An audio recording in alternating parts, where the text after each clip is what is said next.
Ah, Stillwater, a place of pimps and hobos. It's a beautiful place where you can buy a sweet sports car or some suspicious substances. All depends on the mood, really. This city has been the fantastic sandbox Saints Row fans have caused chaos in for years. Its wonderful variety, extensive attention to detail and diverse culture has helped retain player commitment to this wonderful location. So today, I thought we'd compare the best of the best against the rest, Saints Row 2 Stillwater versus Steelport and Santo Ileso, in the hopes of showing what makes this chaotic hellish city so awesome. Let's get into it.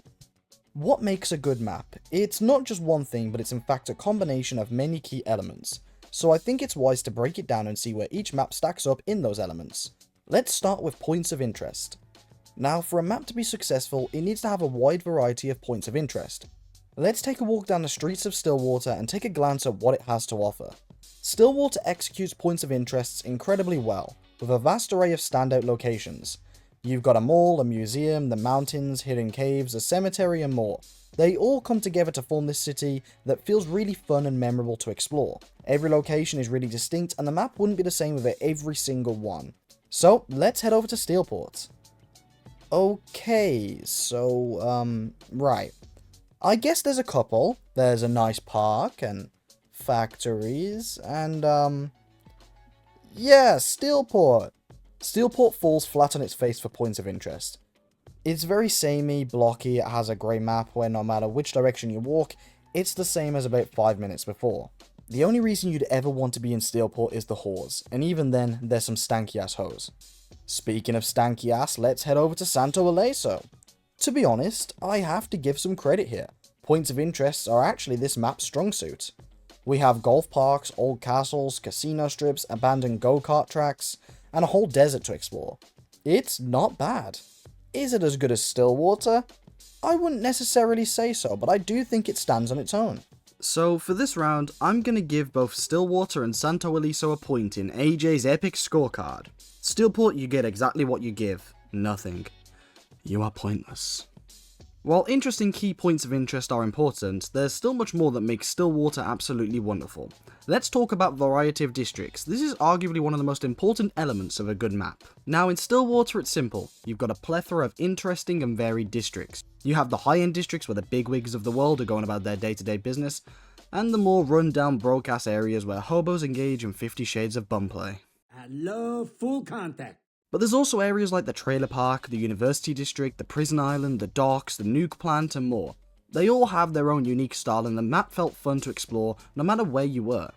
Now let's once again contrast this with Steelport. I mean, there are a couple unique districts, I guess. There's Monument Island where fans of Joe Magarat cult herd for secret meetings. There's the area by the casino that I guess is kind of nice with all the lights and stuff, and again the park area isn't too bad. But let's be real, they absolutely pale in comparison to the true variety of Stillwater. To be honest though, Santo Ileso also does this exceptionally well.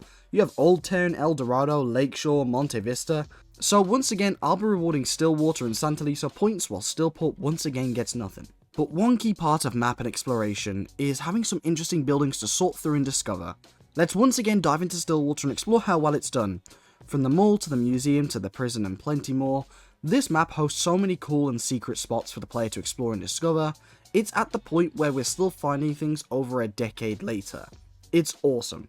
Again, as you'd expect, moving over to Steelport, there's a clear downgrade, but it's not actually terrible. By that I mean like it's fine. The casino is explorable, all the shops have interiors, there's Smiling Jacks and a couple other locations too. It's definitely not as good as Stillwater, but an attempt was made, and in my opinion, an attempt being made is better than nothing at all. Speaking of nothing at all, Santo Ileso.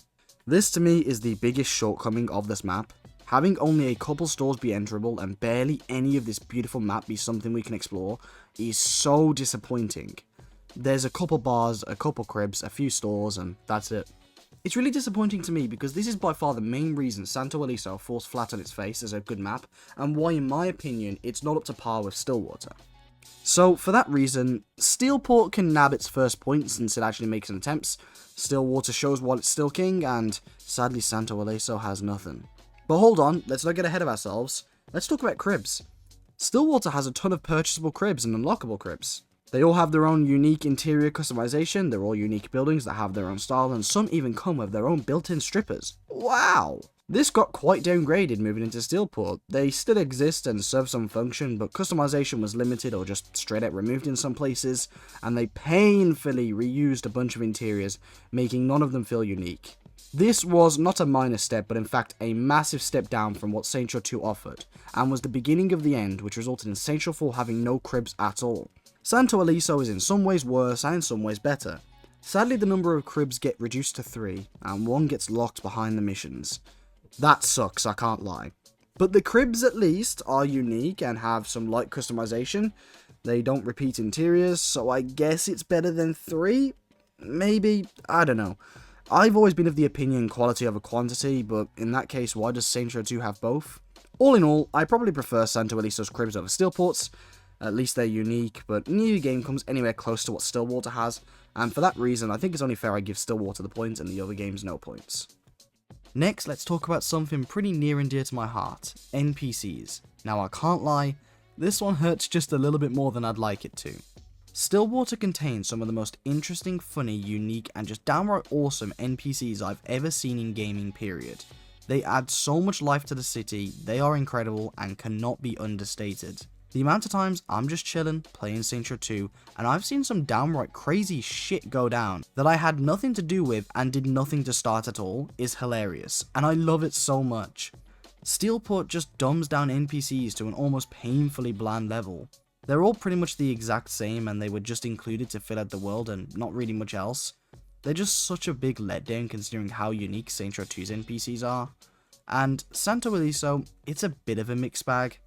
I'd say it's definitely better than Stilport, but nowhere near as good as Saints Row 2.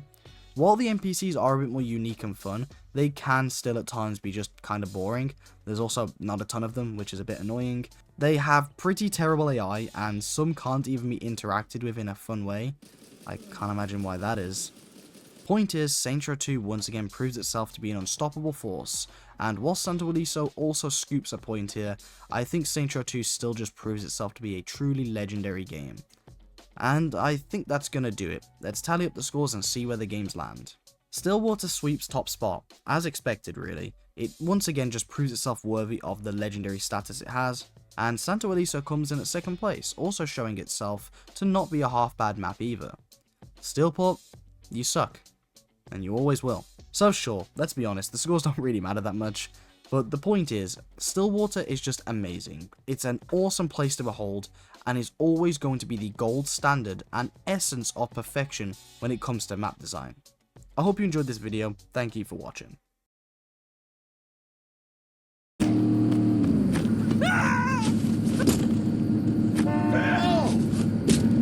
I'm the only breadwinner in the family. I can't stay here. This is gonna make me miss work. Nice job.